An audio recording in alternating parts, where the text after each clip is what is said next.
Alors, interview de Fernando Alonso. Alors, qu'est-ce qu'il a déclaré suite à la présentation de la voiture? L'Espagnol a déclaré qu'il n'a rien entendu de la part de Mercedes.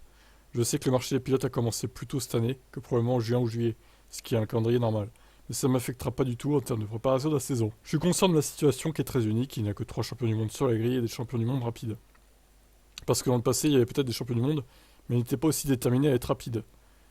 Ok, alors ça c'est un tacle à Vettel et à Raikkonen, j'imagine. Ah le salaud, ils apprécieront évidemment. Je suis probablement le seul disponible pour 2025, j'ai donc une bonne position. Lorsque je prendrai la décision de savoir si je veux continuer à courir ou non à l'avenir, la première et unique discussion que j'aurai au début sera avec Aston Martin. Ça sera ma priorité. L'Espagnol précise, sur le contraire, rien de plus. Je pense que ce sera une question pour les premiers mois de l'année.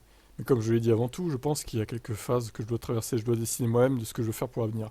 Si je veux à nouveau engager ma vie pour quelques années dans ce sport que j'adore, mais j'adore conduire, j'ai conduit tout l'hiver différentes voitures, des DTM, des crosses, des rallyes, karting. J'aime la F1, mais en général, j'aime conduire. Donc si c'est pour la F1, je me trouverai heureux dans n'importe quelle autre forme de sport auto. Et peut-être en m'amusant. Ah, il commence à préparer sa deuxième sortie, sa deuxième retraite, Fernando. Combien de temps il veut continuer? Il y a quelques années, je dirais 42 ou 41 était la limite. Maintenant, après m'être vu l'année dernière motivé et performant, je me suis dit que je pourrais peut-être continuer encore à courir encore quelques années.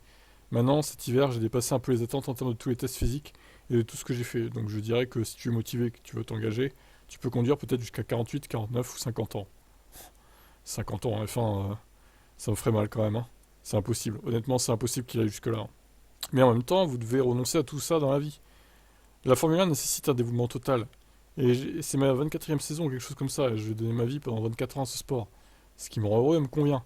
Je peux continuer à le faire pendant quelques années encore. Mais je ne sais pas si je courrai jusqu'à 50 ans avec un calendrier aussi exigeant. Je pense aux capacités, mais parce qu'il y a d'autres choses dans la vie qui m'intriguent. Ah oui, quoi donc, Fernando, qui t'intrigue, hein? Non mais 50 ans, faut pas déconner. Il restera pas jusqu'à 50 ans en Formule 1. Non, arrêtez un peu là. Moi, je le vois partir maximum 45-46, quoi. Mais maximum de chez maximum, hein. Aucun pilote peut conduire jusqu'à 50 ans en Formule 1. Pour moi, c'est impossible. Quant à savoir s'il ira chez Merco, bah écoutez, moi je pense pas. Après, on sait jamais. Vu que Toto Wolff a l'air un peu en panique et il veut prendre n'importe qui, là. Enfin, n'importe qui de connu, on va dire. Que ce soit Max ou Fernando.